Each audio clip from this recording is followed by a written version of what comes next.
Hey everyone, Matt is back with another summary video of my thoughts on Ninjago Dragons Rising. This time we're looking at Season 3, Part 1. So the season begins with the missing. Season 2 ended with Aaron starting to just abandon the ninja and go off with Ross because he didn't trust the ninja anymore, and Ross supposedly knew where his parents were. So let's see if that's true or not. Season 3, Episode 1, The Missing, starts with Rox, the female member of the Forbidden Five, at least the main female member. She narrates a flashback to the first realm of creation where a giant dragon named Thunderfang, the Shatter Dragon of Chaos, is attacking the City of Temples because he was denied becoming a Source Dragon. Thunderfang, as a villain, is alright, as a larger scope villain anyways. He's big, he's powerful, he's a little intimidating. It's more about the journey of the characters, figure out how to defeat him than it is, about the character himself. So honestly, I'd prefer him coming back over the Overlord, since Thunderfang is a bit more present than the Overlord is. The Overlord is sort of like a living concept of a being. And the animation in the opening is epic, really showing the size and scale of him. So the Archdragon of Focus comes in and fights Thunderfang, and apparently Focus is the natural enemy of Chaos. That's something that's said a couple times this season, and I'm like, so Focus is the opposite of Chaos. I thought Order was the opposite of Chaos, but okay. Shows what I know. So Thunderfang is defeated and imprisoned below the First Realm, and Rox implies that she and the Forbidden Five will unchain him. Also, I just want to note that the intro music is slightly different for this season. I don't know why. It's it's got the same song, and of course it's got a different animated opening. It's that's usual by now, but I don't know. I didn't like how they remixed the theme song a bit. The song is perfect the way it is. I love the Dragons Rising theme song. So Sora and Ryu are in Crossroads carting pies to friends and acquaintances, and Sora misses Aaron because Aaron would usually make the pies. They come across Labo, and Sora gives him one of her pies, or at least a piece of it, and he takes a bite and violently malfunctions. She does it to a fugitive, and he goes to get his stomach pumped, and so this happens, and I guess Sora's not very good at baking pies. Also, it's weird that Sora gave a piece of the pie to Fugitive. Despite being an enemy, could he still be considered a friend, or did she intentionally poison him because he was an enemy? I think that's my fan theory. Sora intentionally poisoned him out of spite. So nobody likes Sora's pies, not even Sora, so she throws them all out. While Thea daydreams about being with Jay while walking with Kai, and apparently Kai has a habit of making popping noises, which annoys Nia, and honestly I can relate. I have habits that annoy people to no end. They're following up on a lead from the Explorers Club. Well, I'm glad they remember the Explorers Club. That's the club that Clutch Powers was kicked out of. The lead is about someone using lightning, and they are looking to see if that person is Jay. And Wildfire is also with them and directs them towards visible lightning in the distance. At the same time, Lloyd is worried about Aaron, since they haven't seen him since he disappeared, I'm guessing months ago or weeks ago. Cole promises to search the Land of Lost Things with the Finders in case he ends up there. I'm glad that, and Lloyd even mentions that he can't believe that Master Wu caused the merge and wonders if he's departed. They don't say dead, just departed. They can use the word murdered, like murdered Source Dragons, but they can't say dead, like deceased, like cease to be. This is an un-Master Wu. It's a Monty Python reference. Yeah, so I'm glad that they're actually that Lloyd is dealing with the fact that Master Wu caused the merge, but yeah, I really just wish to say the word dead. Also, Frack is with the ninja now, and during training he damages the obstacle course, angering Mr. Frohickey. And Lloyd comments that Frack's training is a little intense because he's trained by Ross. And then Sora, when she comes back to the monastery, she asks Frack's help for baking pies, as he was the one who taught Aaron how to bake pies. So therefore, he can teach her how to bake better pies. Also, I just want to say that I am happy that Frack is a main character now, because I was afraid that maybe he'd turn to like one of those enemies that used to like is like he'd be a friend turned enemy character, or he'd just be forgotten about. But no, it's great having a Serpentine character on the show. I always liked the Serpentine, and I was kind of disappointed with how they've been sidelined, considering they're like one of the first arc villains of the whole franchise, and one of their most recognizable adversaries, even though the Serpentine and the Ninja are friends now. So it turns out the lightning isn't from Jay, but the lightning tides. Yeah, not the lava tides or the ocean tides, lightning tides. And they're doing a once-in-a-decade lightning tide community ceremony. So they're doing this dance, or they're like stacked up on top of each other, and Kai and Nia interrupt them, ruining the ceremony and angering them. So they're all put in prison. Like back in the monastery, Frack is helping Sora make pies, and Sora's pies are still inedible. Ugh. And also, like, just for reference later, Frack mentions to Sora that there's like this giant puppet attacking people in the wastelands, and Sora's like, "Well, don't believe everything you hear," because there's this conspiracy theorist called Intelligent George that Aaron used to listen to, and now Frack listens to. And Sora's like, "Don't believe it, don't believe it just because he said it." And I'm like, did you forget about Dorama's giant puppet puppet monster? And spoilers, that's what it turns out to be. So I have no idea why you're brushing that off when you have dealt with a giant puppet in the past. But actually, Sora does mention Dorama's puppet monster, so yeah, I guess that's good, but still, I feel like that if you heard that there's a giant puppet monster attacking people out in the wasteland, you should go deal with it. It seems that Dorama is back, or somebody has taken control of it. And I do like the fact that Zane is the only person who seems to like Sora's pies, because he has no actual taste buds. But Labo does, I think. I don't know, he tasted a piece of pie and then malfunctioned, so either he can't eat the pie normally like he can with other foods, or Labo has taste buds, but Zane surprisingly doesn't. Here's another note. I said that Ninjago has a great team dynamic, and I should take notes, for when I make my own team, when I officially become a writer. I actually am taking notes, so that's good. So Zane has had no luck trying to find Aaron or Pixel. And Frack makes a comment suggesting he has a crush on Sora. So, so Frack, he has a crush on Sora, but unlike Wildfire and having a crush on Robby, and Robby having a crush on Wildfire, it's very downplayed. Like, it's only mentioned like a few times this season. Like, I honestly kept forgetting that Frack had a crush on Sora, so I guess the writers didn't want to, they didn't want to put in like a new romance, like just in case the fandom wasn't feeling it or whatever. So maybe they're saving the romance for next season. So Sora's next pie explodes, and Zane, witnessing the pie explodes, like suddenly he has an idea of where the exploding gateway could have sent Aaron. Because the pie exploded and all the pie went everywhere. Kai and Nia, they're being held prisoner by the lightning tides, and they stand trial. And I remember saying, like, what are the tides anyway? Because there's like tiny little rock creatures. But I do love that the lightning tide judge wears a wig and like clothes, like he's like dressed like an old classic judge with a gavel and like courtroom dramas. Like, that's the only time we ever see a tide. I'm just gonna call them tides. A tide wearing actual clothes.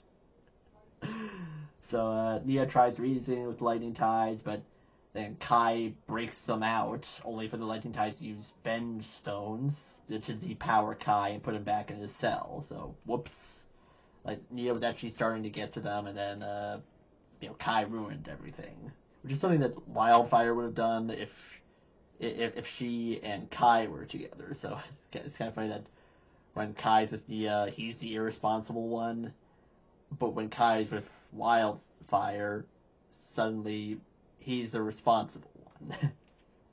Zane, Lloyd, Sora, and Frack head to where Aaron might be. It's a small old western town being terrorized by Dorama's creepy giant puppet mentioned earlier. See? Because of course it is. And worst of all, it has eye lasers. It has laser eyes now. It's blasting lasers out of its eyes, and it can barely just like move on its own without anyone commanding it. But back with the Lightning Tide trial, Wildfire reappears, poorly dressed as a Lava Tide, to try to convince the Lightning Tides to release Kai and Nia with a fake pardon. You know, like she's I guess Wildfire has a habit of dressing up in like terrible disguises, but it doesn't work, and bench stones are hurled at her. They just chuck them at her, and just gets covered by them. So she's put in prison as well. So back with the giant puppet, Sword tries to take the giant puppet apart, but it isn't running on technology anymore, so that's interesting. It's instead running on magic. So Frack is scared by it, but uses his quake powers to trip the puppet, and Lloyd notices a glow in the puppet's broken head. So Frack climbs into the puppet's head while the ninja keep it distracted, and he pulls out a sword, which depowers the puppet. I'm honestly not sure how that works. Like, how does this sword like power the puppet? It's not like the sword is like possessed by a spirit. At least I don't think it is. Don't know how that power actually works. But the town thanks the ninja, and Zane detects great power from the sword, and Sora actually finds Aaron's grappling gun on the puppet as well, so proving that Aaron and Ross were fought it at some point in the past, and they were nearby. And finally, back with the Lightning Tides, Nia is able to successfully move the Lightning Tides to tears by telling them that she and Kai and Wildfire were just trying to find Jay, the love of her life, and they didn't mean to interrupt the ceremony. So the Tides release Nia, but only Nia from the cell, while Kai and Wildfire are still imprisoned.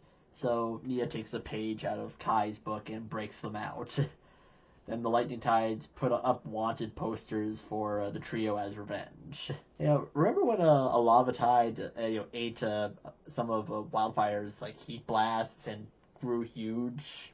Kind of weird that no other tides have done that since then. Just bringing something up. The episode ends with the Forbidden Five robbing a truck for supplies, with two other members showing their abilities. There's one named Zart, who blasts the truck with an energy blast, while Kerr drains the two people who are driving the truck, but lets them live, so they're kind of like zombies now. And then the fifth member also sends out a swarm of hornets to chase them off. So the three other members get to actually show what their abilities are. The five plan to pillage a nearby village, in their plan to unchain Thunderfang, and that is how the episode ends. The second episode is titled The Ultimate Object of Admiration. Ooh, I like this episode. So episode 2 opens with a little boy playing with his dog and a Lloyd doll, like a green ninja doll. And then the kid drops it and someone picks it up, and it looks like it might be a villain at first, like it's like, uh-oh, it's like it's all scary, but it just turns out to be Aaron. So this is the first time we're seeing Aaron since the end of season 2. And he's welcomed in by the family, and he's not supposed to tell people his name, but he slips up and does it anyways. And he goes into the house with them, hoping that they can give him some food and water, and they talk and have fun, and the nice family gives him some food before he leaves, and the kid even hands Aaron the green ninja doll. And Aaron returns to Ross. Like, he returns to Ross, he's like hurt, he's suffering, like he can't move, and Aaron like gives, he's like feeding Ross, he's like taking care of him, and and Ross can't comprehend. For some reason he can't comprehend that the family gave Aaron food freely. It's like, what? You didn't steal it? Like, no, why not? I didn't want to, and they were nice enough to give it to me. Like, I guess, like, you know, he can't comprehend people being nice. So, like, Ross harshly orders Aaron to begin his training, and while Aaron, like, continues his training, Ross is, like, you know, he's, like, lying down, like, criticizing him the whole time, like, you know, criticizing his spinjitzu, while he's still, like, recovering from his injuries, and this causes Aaron to tap into his anger to do spinjitzu better, and it works, but it looks a little like Shatter Spin. I caught on to that at first, so I don't know if that was just me or I just misinterpreted something. Aaron's spinjitzu, like at least in the first episode when I first saw it, looked like Shatter Spin to me, so I don't know if that carried over to the rest of the season, but elsewhere, the ninja are trying to track Aaron, like they're still working on that, and Frack, he asks if the departed realm even still exists after the merge, as they're wondering, that might be due to them wondering if Master Wu is dead. But nobody knows. So Zane and Xanth, they split from the others and go another way around the mountains. Like they're on the path looking for Aaron, and they've reached a mountain, so they decided to split up. So while Zane and Xanth go away, Frack tries to impress Sora by leading the navigation through the tunnels, but Sora's just annoyed, and Frack mentions the caves under Ninjago where the Serpentine live, and like, oh, okay, so those still exist? Because I see Serpentine every now and then. I honestly would like to see that place again, like expanded onto like an actual like town. They find a creepy hideout. I don't know whose it is. I forget if they mentioned whose it was, so I don't know if that's setting up something else. But yeah, like, I might look it up later, like whose hideout was in episode 2 of season 3. But anyway, so they keep going, and Frack and Sora they just bicker a bit, and I don't know why. I don't know when that started. Like last episode they were baking pies, yet suddenly they're like kind of annoyed by each other. So they go further into the tunnels, and Sora starts to get claustrophobic. So Frack, helps her, and he uses his quake powers to move some of the rocks to give them more space, but this causes a cave-in. They escape and fall off the other side, with Ryu catching them all and flying them to safety. So it's nice having a flying teenage dragon. Nia, Kai, and Wildfire are bored and sitting around a campfire while they're on their quest to look for Jay. And Kai and Wildfire, they decide to start blowing up rocks for fun. But then Wildfire sees a selfie from Robbery. In Ninjago, a selfie is you send somebody a drawing of yourself, and you give it to a tiny dragon. They fly off to the person you want to send it to, and then they send you send a selfie themselves. So they drop a picture of themselves and send it back to you. Like, I don't know, I just find it so cute. And so Wildfire, like, she draws a selfie of herself with Kai photobombing it. Like, after she's done doing the picture, like, Kai quickly draws himself into the picture. it's just fun, and they give it to the dragon to send it back to Robbery, and then Wildfire even starts to wonder if she should have waited a few more minutes before sending it. Like he's gonna get it right away. It's just a cute gag. So Lloyd and the others, they wake up in a Draconian village, not a Devonian, Draconian. So it's a race of dragonish people. They're humanoid dragon beings. They seem like a peaceful race, so there's nothing to worry about. So like when the ninja, they all wake up and start walking around the village, and they see some rocks with Oni writing on them, and like they recognize that, and Frack and Lloyd, they tell Sora about the Oni Dragon War, so that's another reference to the original series. One of the best seasons too. Actually, no, the best trilogy of seasons. So I'm glad that they remember all that. And Lloyd realizes that they are in where the first realm was. Oh my god, my spirit! Oh, this is the first realm. This is where my ancestors came from. And they ask some old ladies if they've seen Aaron, and the old women tell Sora that they chased him away into the South Woods because he looked like an Oni, like with his mask and the horns. By the way, where are the Oni? Are there still some around? So they say that Aaron's probably been killed by a Cyclops by now, since there's a Cyclops that roams around in that land. So while searching for Aaron, Ryu smells something and they find someone's home and the missing Draconic hunting party imprisoned beneath some rocks. Because I mentioned earlier that a Draconic hunting party went looking for the Cyclops and never came back. So they find them imprisoned beneath some rocks. And then the Cyclops appears. And his name is Power Lid. Power Lid, the ultimate object of admiration. If you could tell, he's a fun character who I greatly enjoy. I do like his design. He's a big blue Cyclops. He doesn't even look like a Lego figure, so which I also like.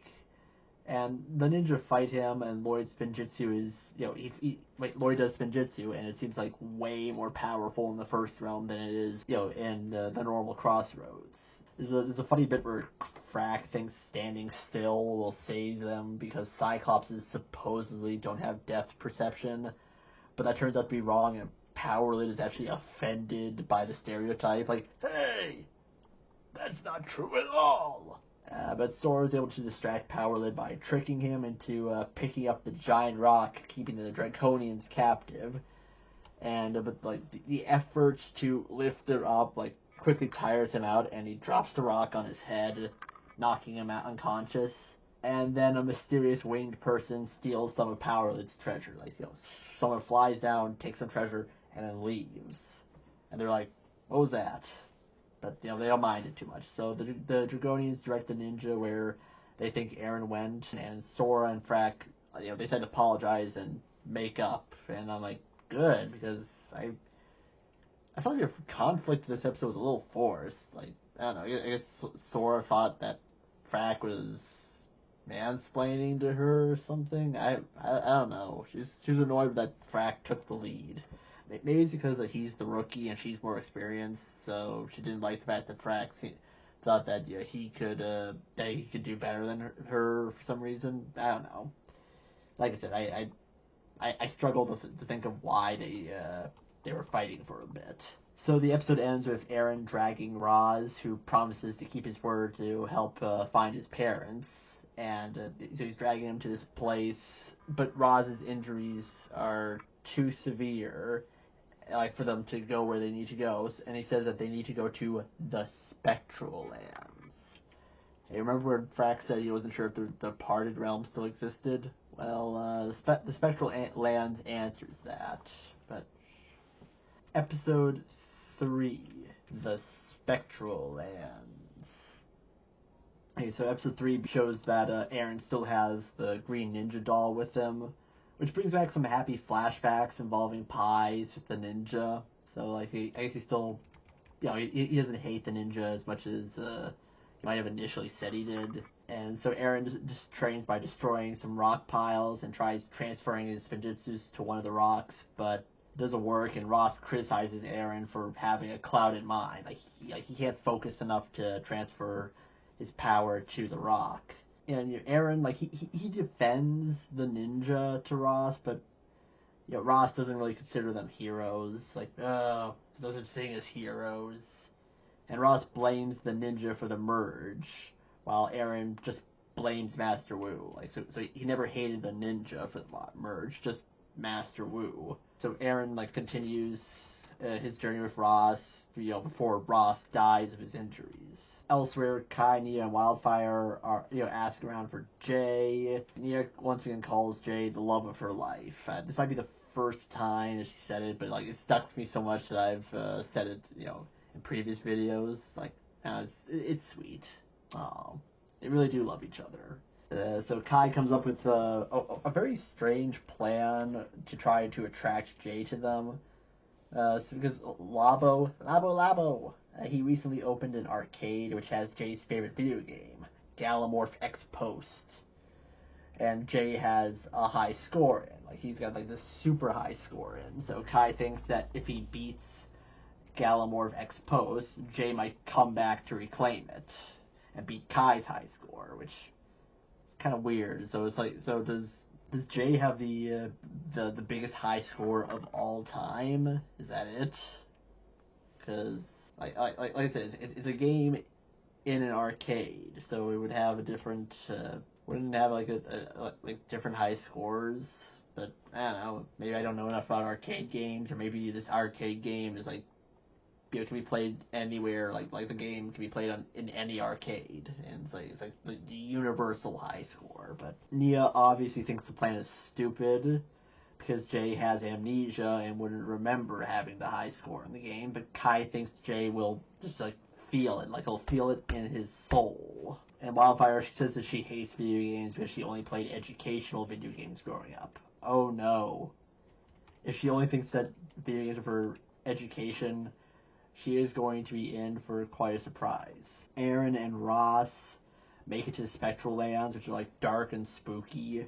Aaron doesn't think he can safely get him to where he needs to go, so he will get what Ross needs and bring it back to him. And Ross tells Aaron to get the healing elixir from the Well of the Lost, so which is like in the middle of this town. So Ross gives Aaron a returning blade made from prismatic steel, and it looks exactly like the blade that was powering Dorama's giant doll in a previous episode. Yeah, so Aaron starts to walk into the town, and back with Nia, Kai, and Wildfire, they go to Labo's totally rad arcade, and Labo tells them that he invented some of the games at this arcade, like Whack-a-Labo, which is Labo's mom's favorite game for some reason. When are we going to meet Labo's mom? I want to see her whacking mini Labos and Whack-a-Labo. Also, where did Labo come from? So Labo shows them around and directs Kai to Gallimorph X Post, while Wildfire gets into real arcade video games. Like, she just immediately becomes addicted to video games, and she can't get enough of them. So Aaron gets scared and throws his blade at a boarded up window while he's in the Spectral Lands, only for the blade to return to his hand. So I guess that's why it's called a returning blade. You throw it away and it comes back. Though I don't know why you would throw a sword or a blade, but I guess it's more of just like, oh, if you lose it or you drop it or you forget it, it'll always come back to you. And surprise, surprise, Aaron runs into Moro, the ghost wind ninja. So I was genuinely surprised to see him in this series, and like I like that he was in this season for a few episodes, but I really feel like he was just underused, and I'll get more on that later. Aaron finds Moro, and he's fighting invisible monsters, and Moro tells him that he can see the monsters by looking through the prismatic steel blade. And so Aaron looks through, it's like, oh, okay, now I see them, and I don't know how that works. So is the blade like glass? I don't know. I mean, I know it's just steel, but it's like, can you look through everything with the blade? Like, is it hollow? So they scare the monster off, and then more come at them. And back at the arcade, Wildfire doesn't mind eating the terrible food at the arcade. So Labo made some terrible food, but she seems to be the only one who likes them. And this is while Kai is struggling to beat the high score. And Wildfire, she's playing all the games in the arcade, in the time that Kai is still playing this game. I guess he doesn't need tokens or money to play them. He can just play it for as long as they want. And while this is happening, Nia is reminded of a time where she watched Jay, Kai, and Cole play video games back in the innocent days when they were all 20-something-year-old teenagers, or teenage 20-somethings, when they were younger, however old or young they were. So back in the Spectral Lands, Moro tells Aaron that the monsters are soul suckers, and they like sucking the souls out of living more than the dead. And they have these creepy, weird, and unique, disturbing designs. They those little tiny creatures that exist inside all of us, they're floating through water or something. I don't know. That's what they kind of look like. I forget what they are, but they're really, really, really, really tiny, really, really, really tiny, and they look like giant. They look like bigger versions of those, but they suck souls and they're invisible. So Maro agrees to help Aaron get to the Well of the Lost to save his master. And Maro's like, oh yeah, I had a master once and I failed him, so I'll help you. So Kai is struggling to beat, a level he's never beaten before in the game, but he beats it. What I find funny is that while Kai beats Jay's high score, Jay doesn't show up, but instead at that exact moment, fugitive shows up for some reason and then leaves. It's like, so I don't know. It's just funny that he just shows up and then just leaves like nothing happened. Morrow, like, he explains what the Spectral Lands are. Like, so he tells them that the departed realm merged with the cursed realm. Like, they got mixed together, and that's how they formed the Spectral Lands. And I think that's pretty cool. I wonder what happened to the preeminence. It's like, okay, so if it merged with, so if these realms merged together, like, is the preeminence still alive? Is it the Spectral Lands or something? Morrow says that after the merge, the departed souls were able to move on to the afterlife or the other afterlife. Morrow's not even sure where they went. Like, either they went, they got to be reborn into something else, or maybe they were able to find eternal rest. But, they just moved on. And Morrow hasn't moved on because he was a ninja in life, and it's his duty to protect everyone who passes through. So he's still being a hero. So this is his redemption. And, so Morrow and Aaron, they arrive at the Well of the Lost. Nia decides they've waited long enough for Jay, and they should leave, but then suddenly Gallimorph X post activates because someone is playing it remotely, which shouldn't be possible. And how do you play this game? I don't know. It's a very strange arcade game. Kai recognizes Jay's playing styles, so Jay's playing this game remotely somewhere, and he gets his high score back. Aaron takes some of the elixir to help Ross, knowing he probably won't be grateful, but Morrow tells Aaron a little about what his master taught him, so I guess Aaron really doesn't know who Morrow is. Even if Morrow hasn't said his name, I feel like Aaron should be able to put two and two together if he's such a big ninja fanboy. Morrow helps Aaron fight off some soul suckers, and Ross in his injured state, he's able to see Aaron has the elixir and crawls to him, only to be attacked by a soul sucker, so Aaron is able to transfer his Spinjitzu to the returning blade and save Ross, and then gives him the elixir. So I guess, like, in a moment of desperation, Aaron can transfer his Spinjitzu, to objects. To repay him, Aaron promises Morrow that if he ever runs into his master, he'd tell him that, he was right. Morrow's like, if you see my sensei, Master Wu, tell him that he was right. And then Aaron learns that, Morrow was Master Wu's student, and that shocks him. And Aaron tells Morrow that Master Wu is dead. Yeah, okay, it's unblurred. Yeah, Aaron tells Morrow that Master Wu is dead, but Morrow doesn't believe that, as, he would know. His spirit would have passed through the Spirit Lands, and that hasn't happened, so where is he? So Morrow goes back to fight off more soul suckers, and Aaron tells Ross that the word hero isn't meaningless, because that's what Ross was like. He's like, oh, the word hero is meaningless. So the Forbidden Five arrive in the Draconic village, and they tear the place up looking for something. They find a hidden entranceway behind some giant rocks with some Oni language written on them. I think the same ones that Lloyd looked at. And I remember being weirded out by this. Like, behind the rocks, that's where Thunderfang is being imprisoned. And apparently he was expecting them, because and he's been planning for this for a long time, as he can see the future. Yet, I guess he can't see the whole future. It's a bit of a plot hole. Yeah, it's that's the thing, that the Thunderfang, he gave the Forbidden Five their powers, because he knew that 5 chains would hold him down, so they need 5 blades, 1 each, to cut the chains. He also knows that they want a deal, so he agrees to grant them the power they want if they free him. And he gives them a gem to help them with their quest. One of them breaks the gem, which corrupts the whole Draconic village, turning them into minions. So all the Draconians, they become corrupted, and somewhere else, Ryu senses something is wrong. And like a million voices cried out, or more like a couple hundred, or maybe like 100. I don't know how many Draconians there are, but like several voices cried out in horror, and they were immediately silenced. Yeah, not my best reference to something other than Ninjago. Yeah, I should have. Yeah, I wish my Star Wars reference was better. Yeah, I messed that up. So that's how the episode ends, with the Forbidden Five, taking control of all the Draconians. Episode 4 is the Great Zane Robbery.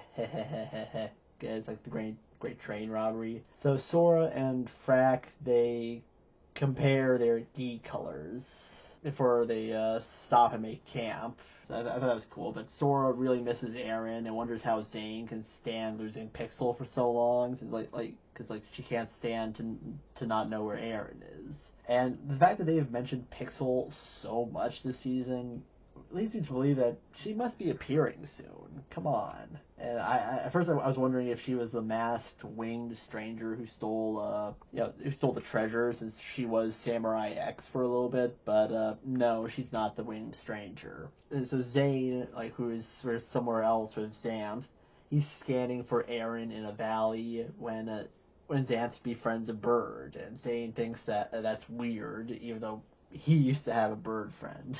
So while flying, they find another monastery. Yeah, there's another monastery, similar but strangely different, and Zane believes that his theory that each realm gained their own monastery after the merge is proven true by this. That's what he believes. And then he finds a portal gate along with Rapton and the freebooters, and Zane, they're robbing the place, and Zane confronts them and they fight, and Zane realizes they are stealing a cocoon.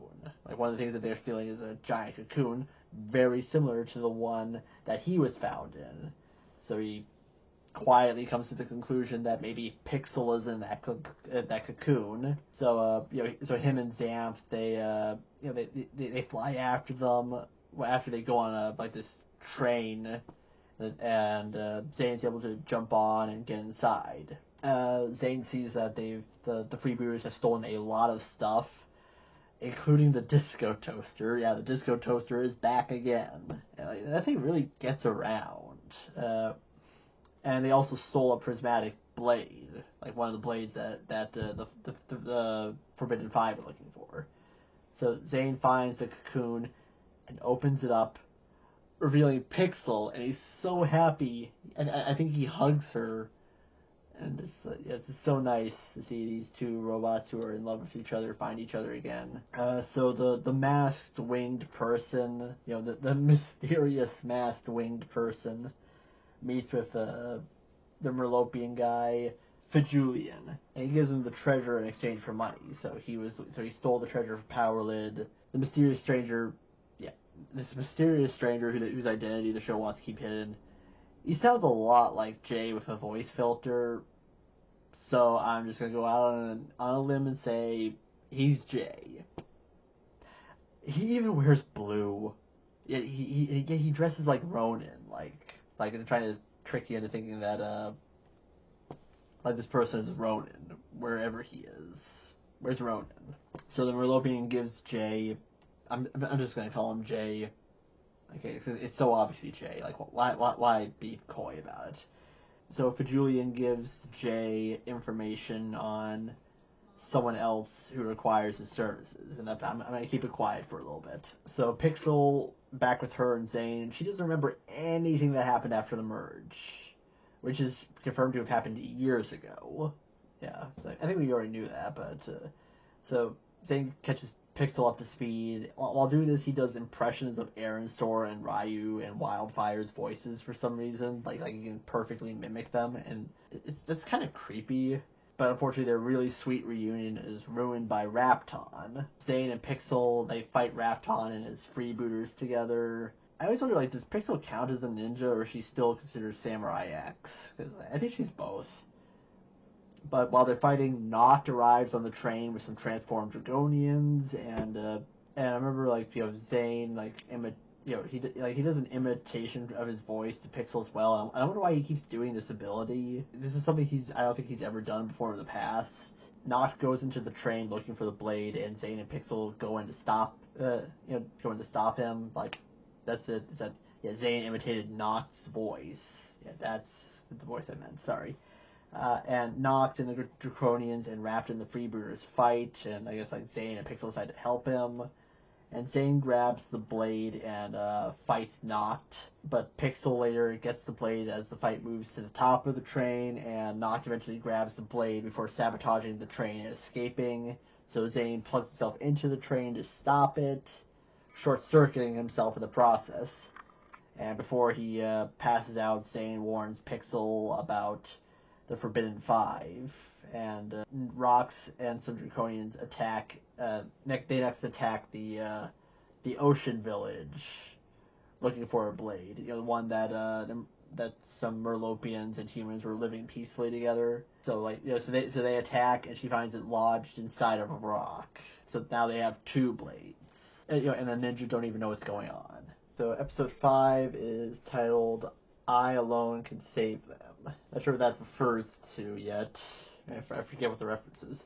Noct and Rox, they use the blades to break two of Thunderfang's chains. So now he is 40% of the way to being free now. Back in the City of Temples, Robbery is remodeling their museum, continuing to do that. And then a tiny dragon named Hermes comes in and to I think deliver a message. Then suddenly Draconians attack and fight off the robot guards, and the mummy-like member of the Forbidden Five, Kerr, drains Robbery and Hermes. Robbery tries draining Kerr's powers with the Elemental Cup, but doesn't get the chance. And apparently Kerr is the Elemental Master of Decay. Okay, well at least that's kind of an element. I mean, it's not, but it's something. It's not brute force or anything. By the way, what are the other 5 masters of? Okay, Rox is the elemental master of fear. Zarkt is the elemental master of misfortune. And Drix is the elemental master of swarm. I guess they have to come up with evil things to be elemental masters of for the Forbidden Five. So Ross and Aaron walk through. They're walking through the desert. Ross is now back to peak health, and supposedly it's in the direction of Aaron's parents. That's where they're going. But then Ross opens a rock, revealing a couple levers. He pulls one, opening a door in the ground and raising an aerial vehicle. Aaron thinks he can fly it, and he tests it out, some buttons to get used to it. It doesn't work out very well until Ross presses the right buttons for Aaron, and then they take flight, and this time going in the actual direction that Aaron's parents are in. So Sora, Lloyd, Frack, and Ryu continue their trail and make it to the Spectral Lands. Wow, they're right behind Aaron, but they're obviously way too late to find him. So Ryu smells something and convinces them to follow him.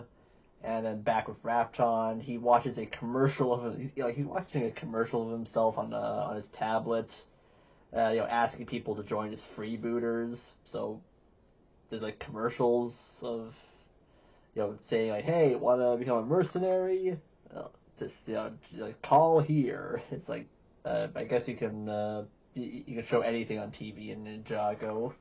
And also I guess since Zane and Pixel help the freebooters against the Draconians, Rapton is letting Zane and Pixel stay with them for a while Pixel is helping fix Zane. I guess Rapton isn't a totally bad guy. Kai, Nia, and Wildfire are still in Lavo's arcade trying to figure out how Jay played the game remotely.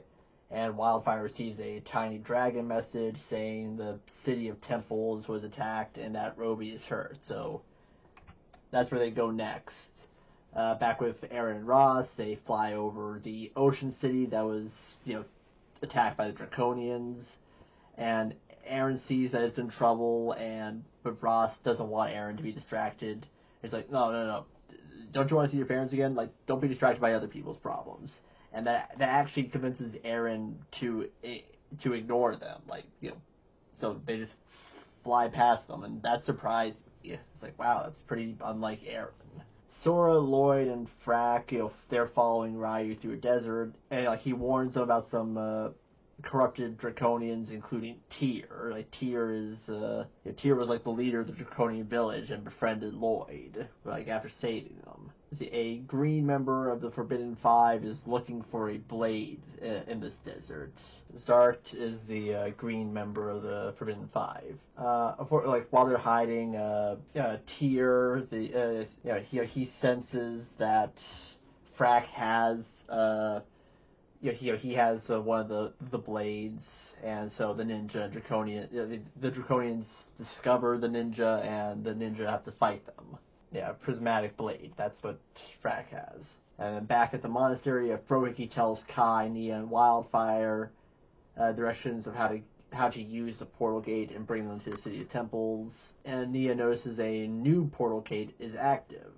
It's the one that Zane went to. So apparently a portal gate activates whenever one of the ninja arrives there. So they arrive at the City of Temples and find that Robbery is hospitalized.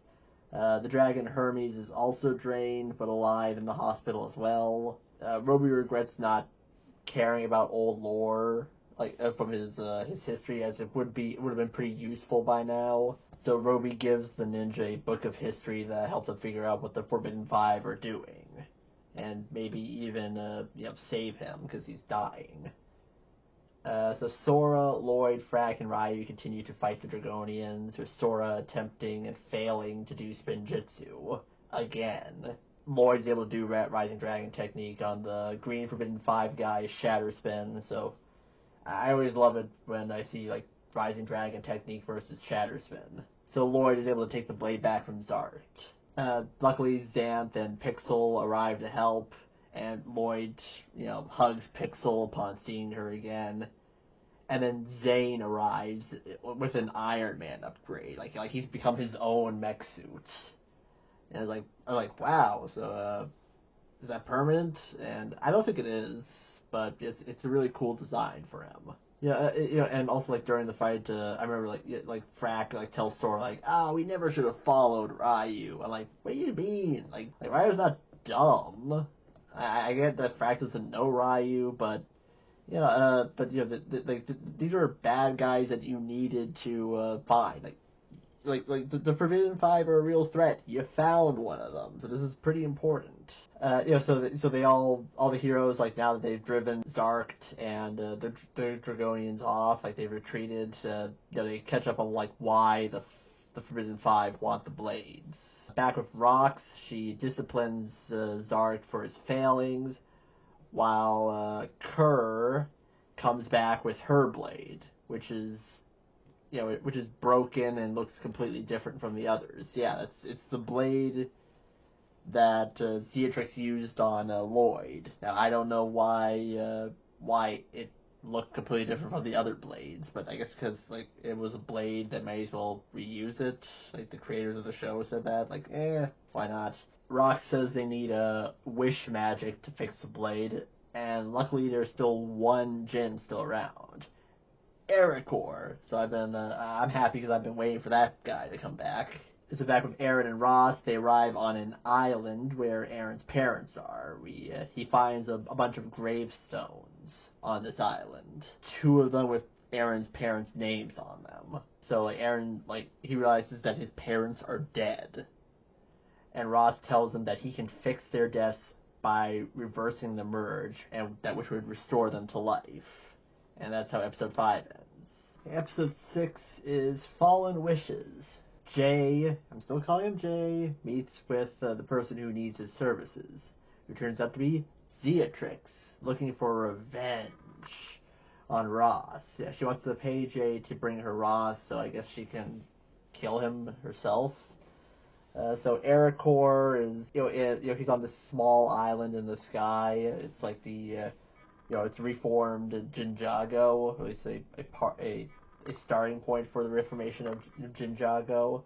And he's making wishes for people who come to him. So if somebody wants their dying plant to start blooming again, or a plunger, he grants it like that. And that also brings another piece of his realm back into existence. And randomly, Dareth appears. Yeah, Dareth, he has to be he wants to be a real Spinjitzu ninja, but that's out of Ericor's power, so he's disappointed. He's I want to be a ninja. I can't do that, man. It's where have you been, Dareth? where have you been? It's not like he would actually add anything to the team, but it's at least nice to know that he still exists.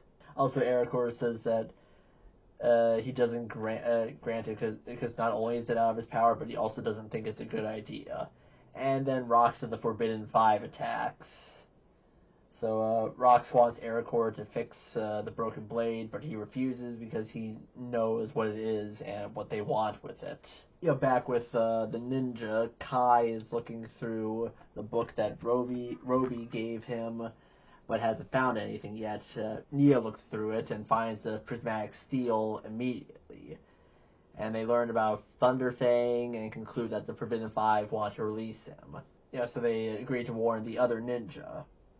So Aracor, he keeps refusing to help Rox, so Rox threatens to enslave him and force him to grant her wishes. So he escapes he's able to escape the grasp of the corrupted Draconians and hides in his temple/house. And Aracor is able to trick Rox into wishing the ninja were there so she can defeat them, which he grants. He's like, I bet you could defeat the ninja. I wish the ninja were here for me to fight them. Wish is mine to grant.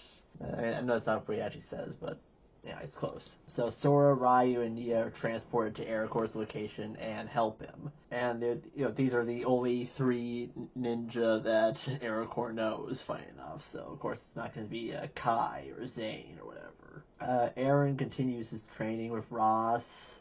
And Aaron now blames Master Wu for his parents' deaths. First he blamed him for the merge, then it's his parents' disappearance, and now his parents' death. And Ross once again tells him that the merge can only be undone by the power of all 7 Source Dragons. And he also needs the icons for that, the MacGuffins. So Sora, Ryu, and Nia, they continue to fight the Draconians as Aracor catches them up to speed on what they're there for.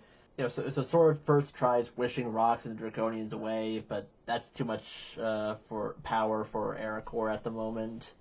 So Sora starts wishing for smaller things. She wishes that Rox's feet were stuck to the ground, which is granted and works at first. Sora and Nia both start asking for small wishes, which brings back more pieces of Ninjago and gives Aracor more power, and it prevents the Dragonians from winning the battle. And I like that some of the wishes are fun and creative. I didn't put any of them down for time, but yeah, because I'm so good at keeping time on this. Rox unfortunately is able to cast a spell that imprisons Aracor in a tiny pyramid, and she forces him to reforge her blade, which makes it look like all the other blades, because they all gotta look the same. She then wishes for Nia, Sora, and Ryu to be frozen in place, because I guess she can't do that herself, even though she definitely did it at the end of Season 2, but then she wishes them to admit that the Forbidden Five are superior to them, and then bow down before them. So she's forcing them to do stuff that she doesn't want. But then Sora realizes that the pyramid is made of technology, and she can control it, so she uses her powers to break it open and freeze Aracor. And the ninja start getting the upper hand again, so Rox takes, she learns when to fold them, and she takes the blade and leaves. And Aracor thanks the ninja for saving him and bringing a bit more of his realm back. And he's able to grant one more wish to send them back to where they originally were. So, and Nia and Sora tell their respective parties what the Forbidden Five are planning now. So, we're halfway through the storyline, and only now the ninja fully understand what their plan is. Also, I'm disappointed that Nia didn't really get to see Dareth. He was able to somehow, run away before, the ninja were able to arrive. But back with Aaron and Ross, they plan to head to the Temple of the Dragon Cores, which is that temple in the tree. But little do they know that Jay is secretly watching them, waiting to strike and capture Ross. Season 3, Episode 7 is titled "Their Draconic Majesty's Request." So Rox breaks another one of Thunderfang's chains with her blade. So now he's 60% of the way there. So Zane's telling Pixel about all the monasteries as the other ninja reunite in Ninjago with Kai and Nia. Wildfire has stayed behind in the City of Temples with Robey because, he's sick, he might die, and, she wants to be there for him. Because she really, really likes him. Otherwise, she wouldn't have sent him all those naked selfies. Drawing. I had to make that joke. So they attempt to destroy the one blade they have, but nothing works. It's like, well, what are we waiting for then? Smash. That's a Lord of the Rings reference. And I guess a regular show reference. If you know, you know. And that's also weird that nothing can destroy the prismatic blades, because one of the blades did break during the tournament last season. Yeah, it was like one of the prismatic blades was the blade that Beatrix used, and that shattered when she used it on Lloyd. But this doesn't, they can't do it with this blade. I don't know, maybe because like the blade was reforged to look something else. So maybe that's why it broke. I don't know. But since they can't destroy the one blade that they have, they decide to find the final missing blade, so they can at least have two of them that they can like hide them somewhere. Wildfire, visits Robey in the hospital, and he's just looking worse and worse. So Wildfire decides to give Robey some Janice melon soup, even though that shouldn't help him, but she thinks that it will help him. It has to, because she's running out of ideas. And the Wildfire is told that she can find Janice melons at the end of the jagged tunnels, the underground tunnels with fatal dangers. And while she's warned about this by the doctor robot, Wildfire just, she ignores the warnings to go down there to get the melons, because that's how much she loves Robey. She's willing to risk her life to get melons. Aaron and Ross fly to the Temple of the Dragon Cores, and he asks Ross how he knew where his parents' graves were, and Ross says that everything Jay learned while working at the administration is known by him. So Jay told him everything that he knew. Aaron still has many questions about his parents, since he could swear that he saw them when the merge quakes were happening at the end of season 1, like when that bubble opened up. So, but then someone else passes them and starts attacking them. It's it's Jay. So Ross sends the drone after their attacker, who jumps out of their flying suit and distracting the drone and lands on the plane. So Jay is now on the plane and trying to get at Ross, and then Aaron decides to go outside the plane to fight him off, and apparently elemental masters can stand on the outside of planes without getting blown off by the wind. So it's just not a problem. Cartoon physics. And Ross eventually ejects himself from the plane, leaving Aaron to die. And but Jay goes after Ross, and Ross is able to knock Jay down. Aaron is thankfully saved by two dragons from Ryu's tribe, the mountain dragons. He goes with them to their lair in a tree, and Aaron reunites with the baby matriarch dragon and meets her regent, Leafblade. The dragons see Aaron as a hero because of his past actions, saving Ryu and befriending him.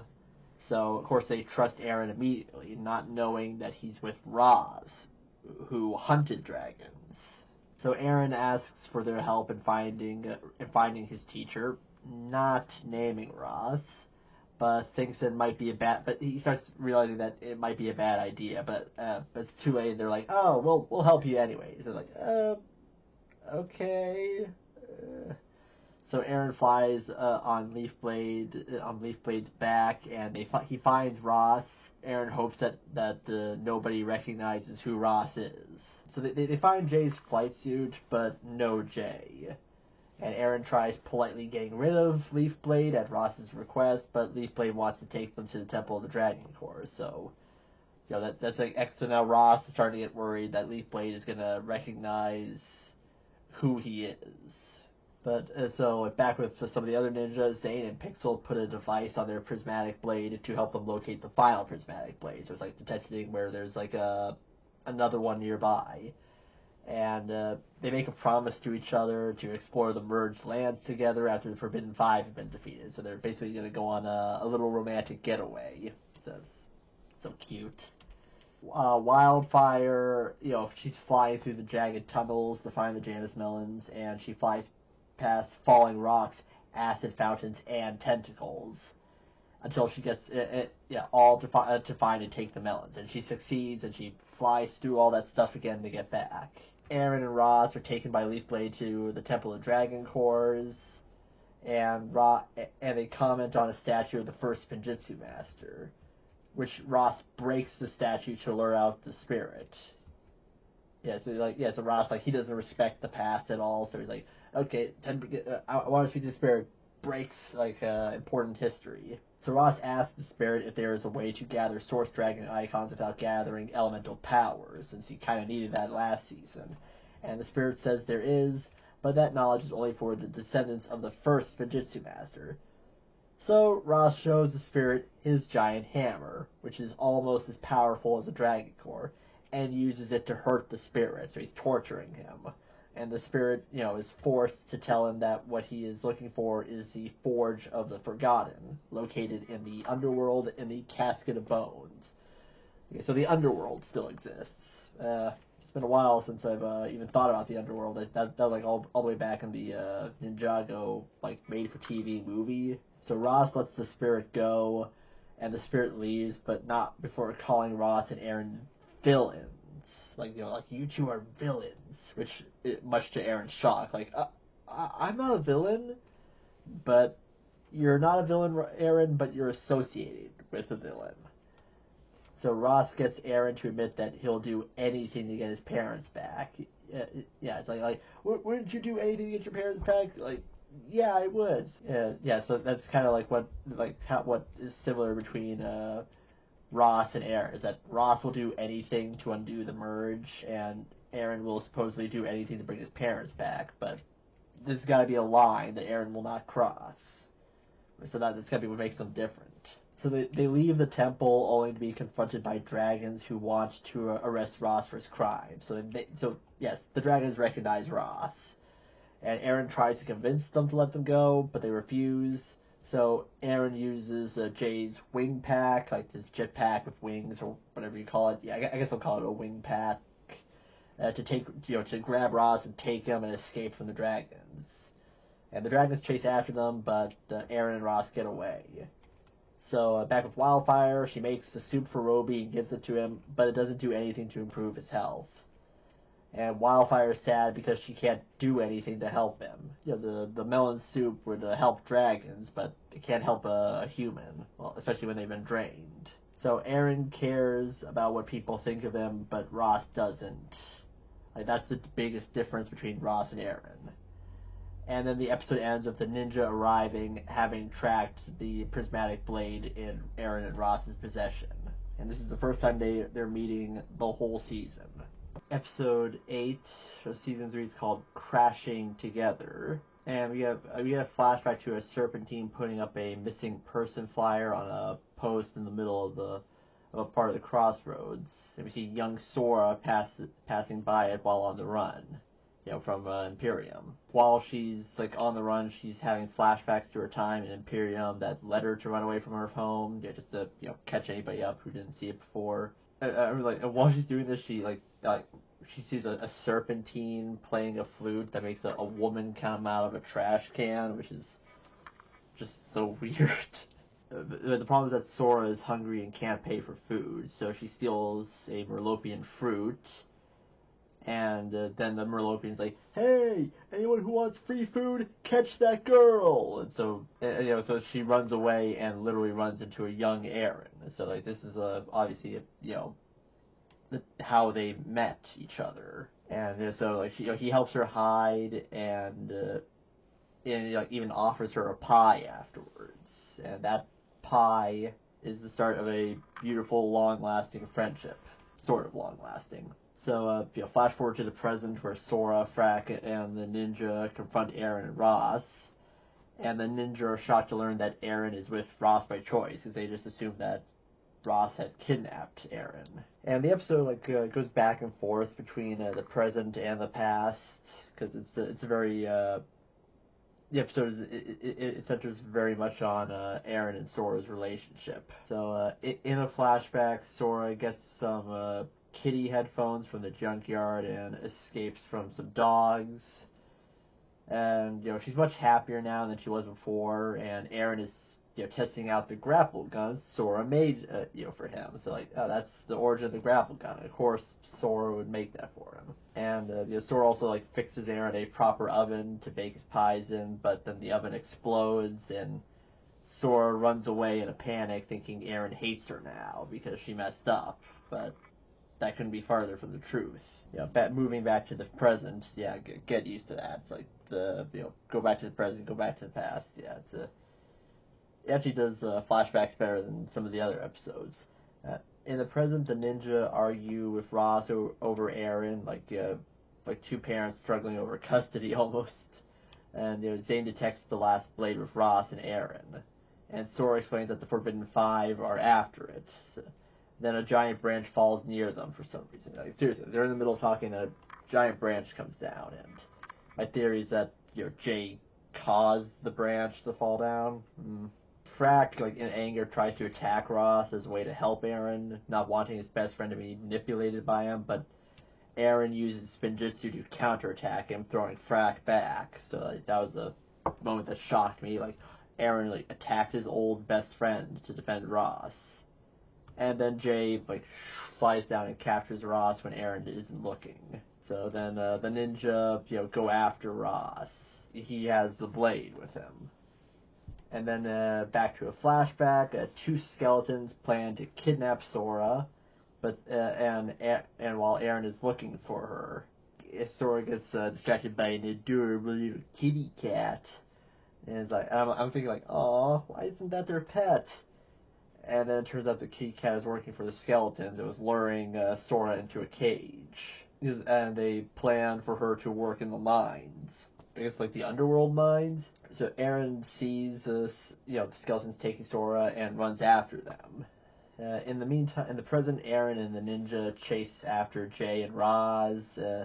Then Drix of the Forbidden Five and some Draconians arrive, and some of the ninja fight them while Sora, Zane, and Ryu go after Eren.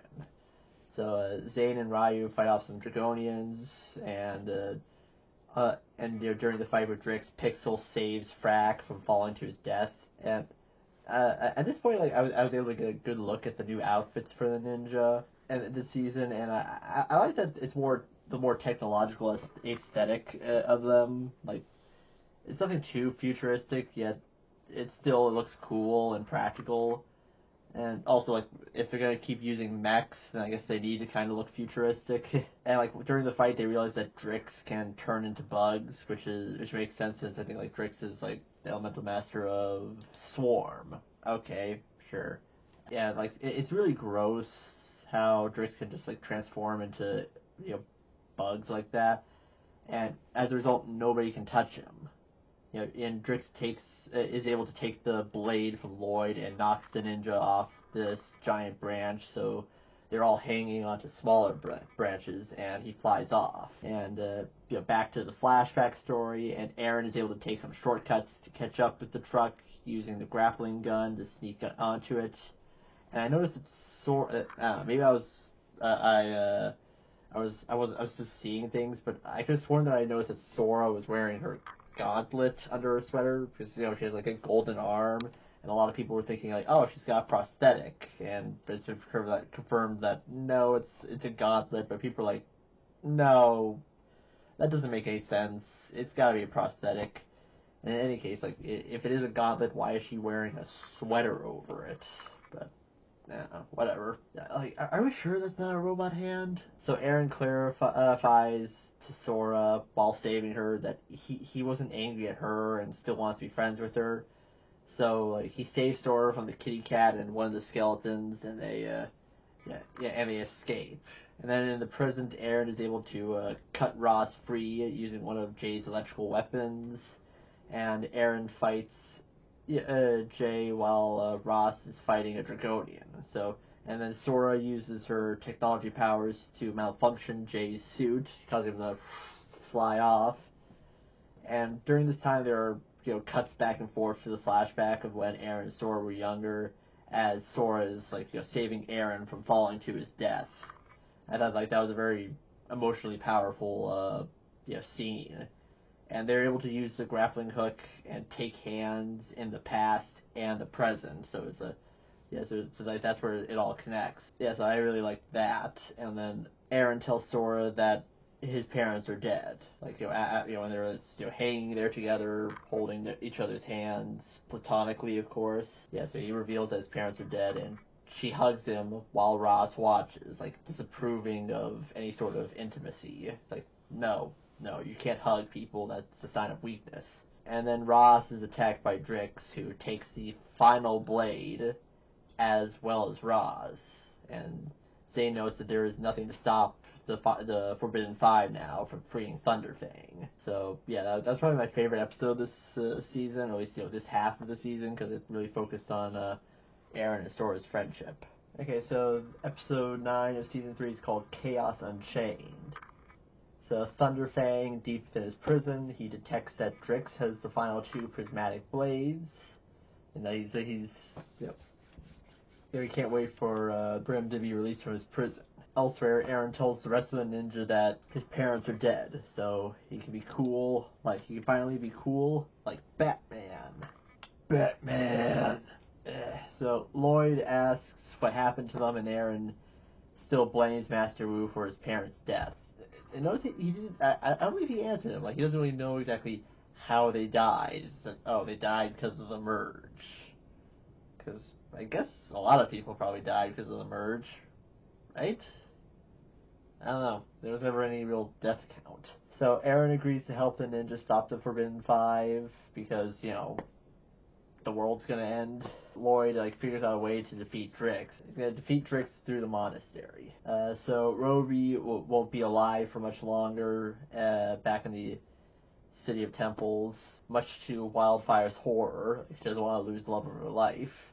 So Wildfire witnesses a tiny messenger dragon breathe literal fire on Hermes, which makes him better all of a sudden.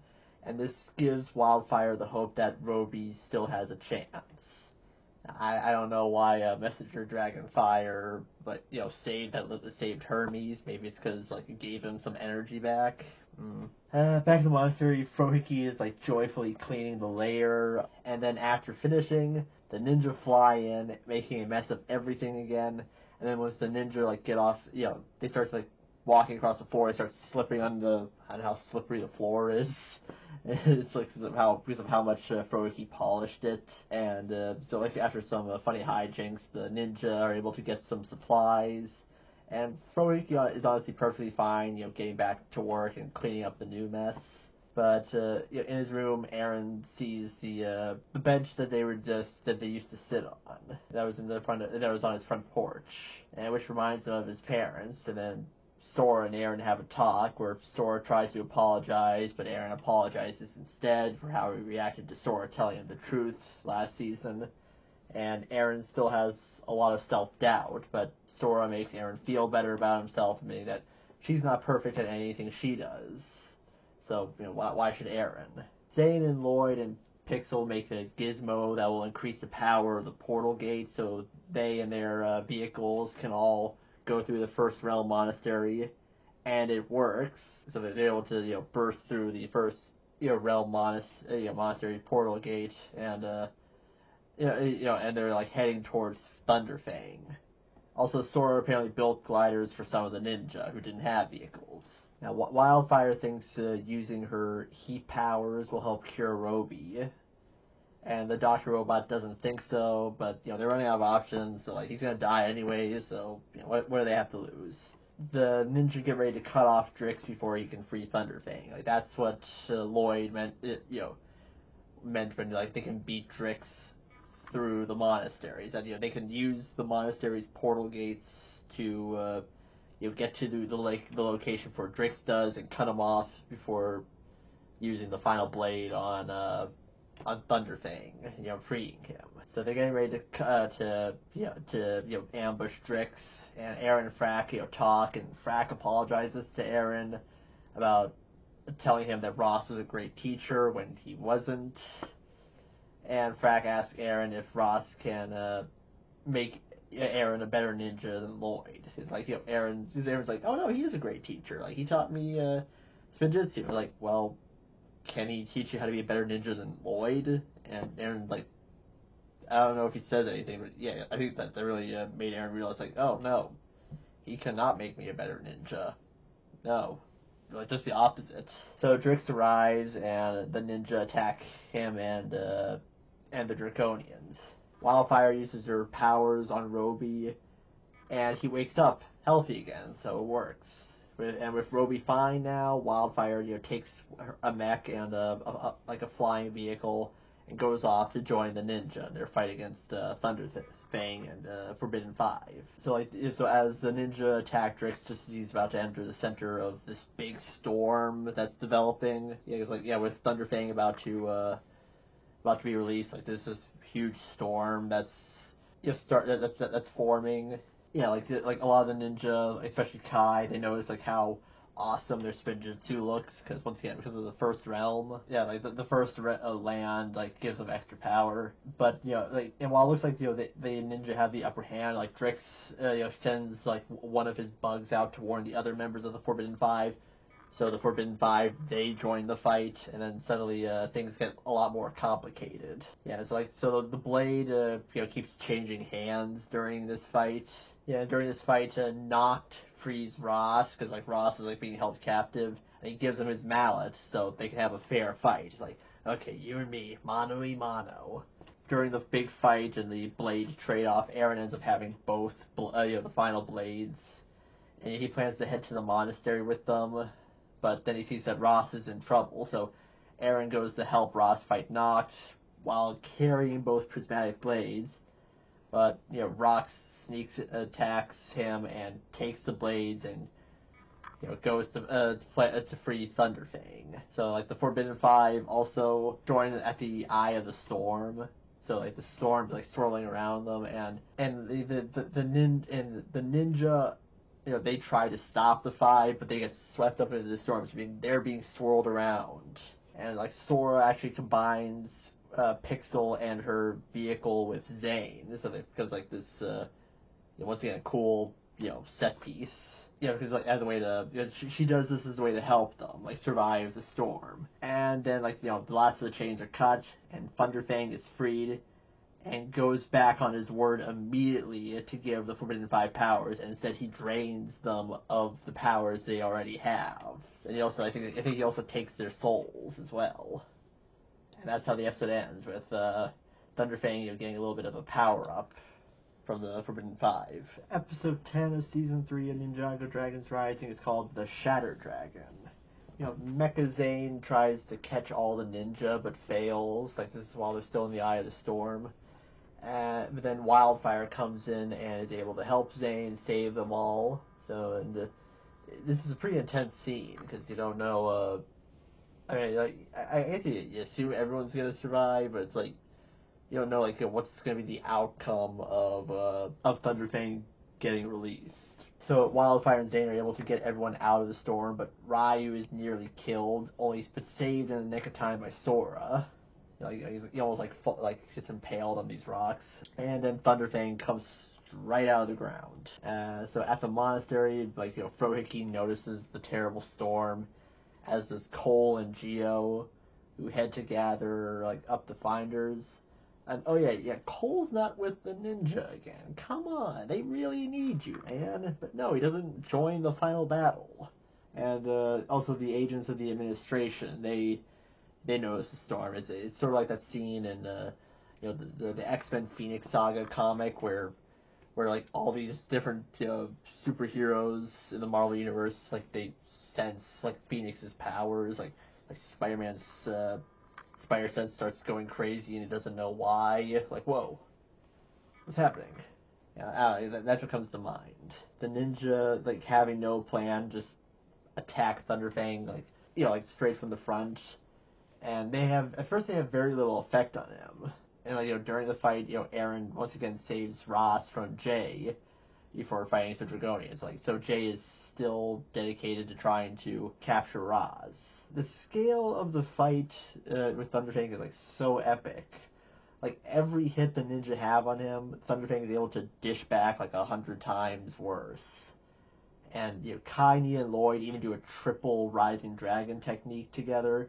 And it does hurt him, but not a lot. And Thunderfang senses that Lloyd is a conduit and plans to drain him. And it's also cool to see, we also get a really cool moment where Mecha Zane, you know, big giant Mecha Zane does Spinjitzu.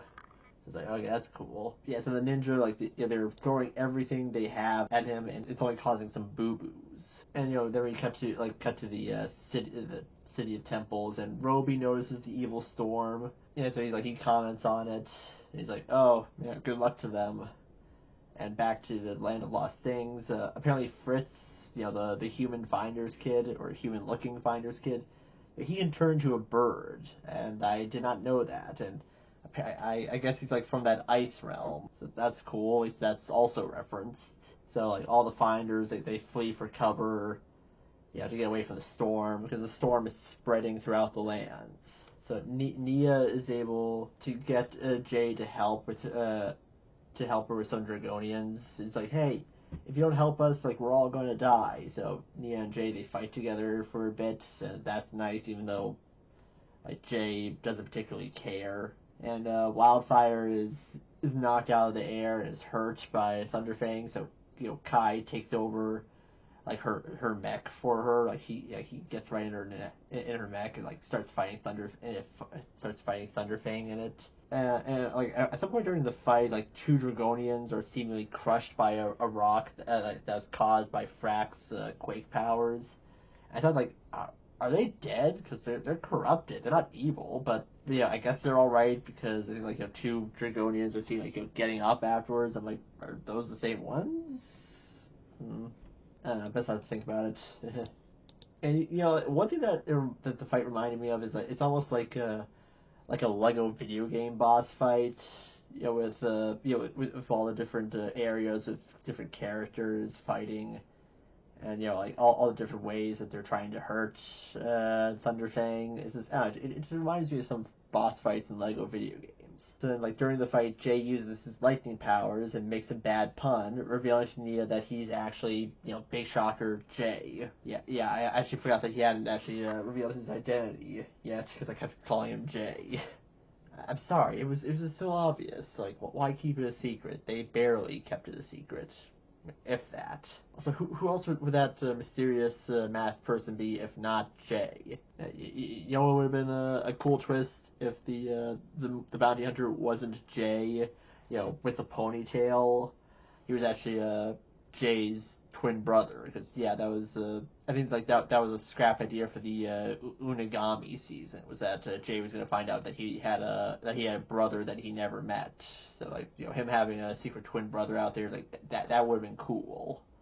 Everything like, oh, this guy's just Jay with amnesia. Like, nope, that's Jay's twin brother. That would have been shocking, because then you don't, like, where's Jay? Well, like, we thought that Agent Walker was Jay, but instead he's he's actually Jay's brother, Ray, or something. Thunderfang, you know, is able to actually drain Lloyd of his power, but Aaron hears Thunderfang swear to the Source Dragon that he will drain all their souls, and then Aaron remembers that he can see souls in his prismatic blade. So he remembers that Moro said that the elixir, which he still has some, he got from the Well of the Lost, you know, like, the elixir can make souls move on. So, and, you know, Ross doesn't think that, Ross knows what Aaron's gonna do, but he doesn't think that Aaron has the strength to read anger. You know, it's like, you know, you don't have the strength, aka anger, to throw the elixir into Thunderfang, and Aaron believes him, so he uses the power of the love of his friends and family to throw the elixir to Thunderfang. So, like, he closes his eyes and has all these